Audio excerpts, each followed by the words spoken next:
Character counts everywhere, all the time.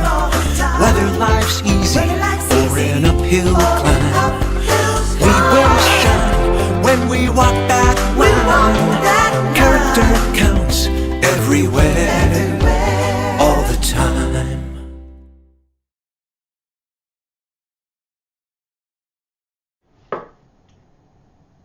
Wait a minute, what's this? I don't think I'm ready for taping this video lesson right now. I thought the time to tape was tomorrow. Can't you see I'm busy? Now where did I put that outline? Maybe I didn't even complete it. I wish I was just more organized, but really it's not my fault. Don't you understand that I have so many assignments right now to complete? Really, I just thought I'd wait until tomorrow because I'll be a little bit older and therefore maybe a little bit wiser. But then again, who cares? Probably won't even look at this video lesson out there. Is being responsible all that important anyway? And while you're here, Mr. Videographer, why are you scheduling me for that one-day in-service on the 13th? Somehow, I don't think that's fair. I thought we were making assignments on an equal basis to assure fairness. I seem to get stuck with all of the work, and Mark just slides right on by. And when assignments are made, how come he gets all the warm climates of the metro areas while I have to go to the bitterly cold or remote and rural locations? I'm back. Did that opening sound familiar? Rationalizations, whining, and excuses may be evident in your class with your students, or even at times we as adults do the same thing. Our students will show responsibility by doing what they're required to do and what they should do. It also means being accountable for choices they make and what they think, say, and do. And responsibility means to avoid rationalizations and excuses to justify why they do not complete what it is that they should do. See, when students are truly responsible, they believe that success or failure is up to them, even if they work within a team or are blindsided by unforeseen circumstances. They own their commitment to a result before the fact, before they even take action. There are specific strategies a teacher can use to help students understand the importance of the pillar of responsibility. First, use the language throughout the day and specifically when discussing things like homework or how to work in a group or study for a test. Secondly, incorporate into your academic content essential questions related to the pillar of responsibility. Questions could be like, what am I supposed to do? What's the task that I have? What do I have to do? And why do I have to do certain things? What would happen if I didn't do some things? And how can I manage my responsibilities? How can I develop self-control? Can I prioritize what I'm supposed to do? And do I have a sense of self-control over my behaviors? You can also use a Way to Go lesson on responsibility. Here's an example of one from the middle school Way to Go book. It's up on the screen, but it's with great power comes great responsibility.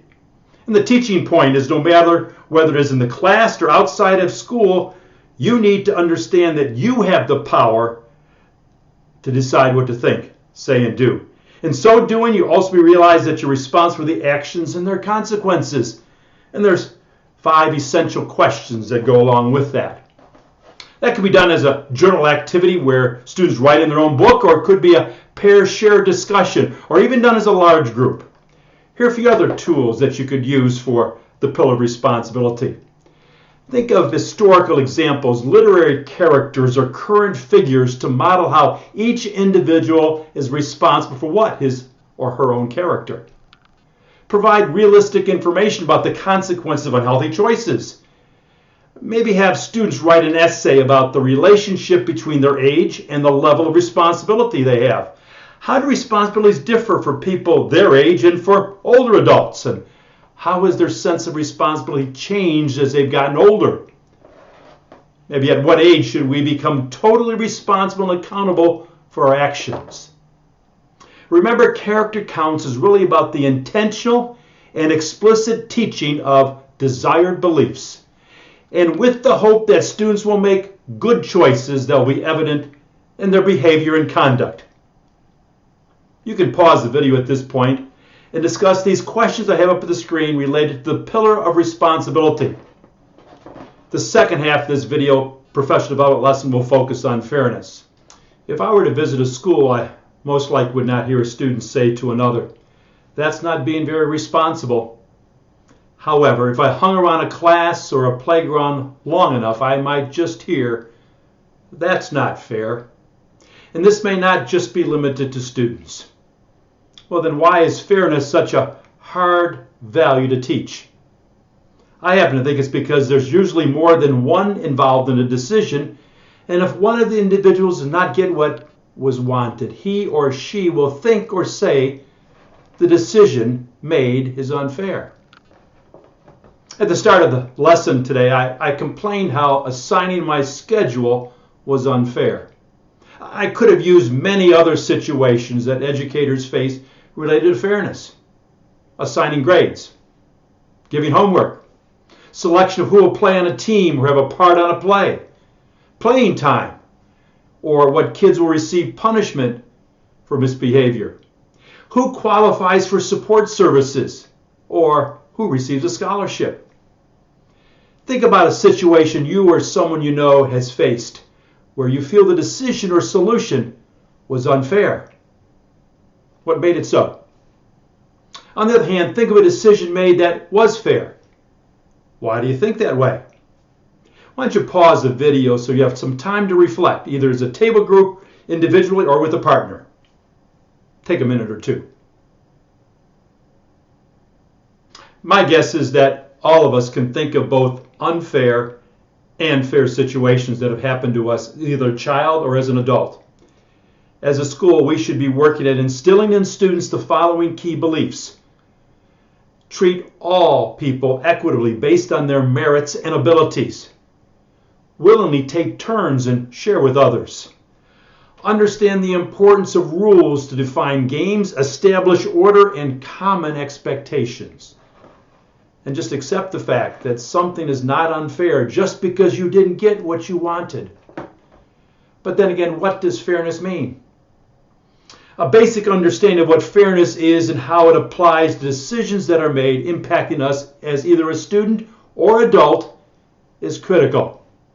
First, there's a process, or how we make decisions. I believe there's a moral obligation to make decisions fairly. This is called procedural fairness. In order to have a fair decision, you must have in place the following: pre-established rules or fair notice. You act impartial. You do not show favoritism. You gather the facts, and after decision is made, you provide opportunity for a fair hearing. Secondly, there's results. What we decide, or the substance of the decision, the consequences or benefits should be fair. The moral obligation is to make fair decisions. This is called substantive fairness. And there's 5 major alternative theories to fairness. One that we all think about is equality. Everyone should get equal shares regardless of other merits. But there's other ways to think about fairness. Merit. The benefits are based upon pre-established standard of achievement, or maybe 3 as effort.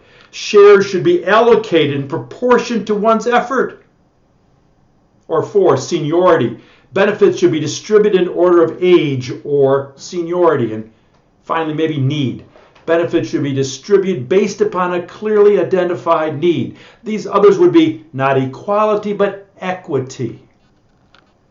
Here's a few scenarios to decide with others at your school. Think about, is the situation fair or unfair with the information provided?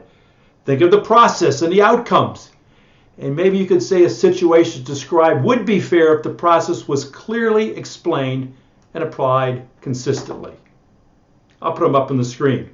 And a time for you to talk about each. The process part of fairness and the results. The process has to include pre-established rules and fair notice, acting impartially, making sure that we gather facts and provide opportunity for fair hearing. And think about not only fairness, the results being equality, but the idea of equity, based often either upon need, merit, effort, seniority. Reflect upon also the fact that being fair is not always easy. But as an educator, you are encouraged to make this pillar a part of your discussion and teaching with your students.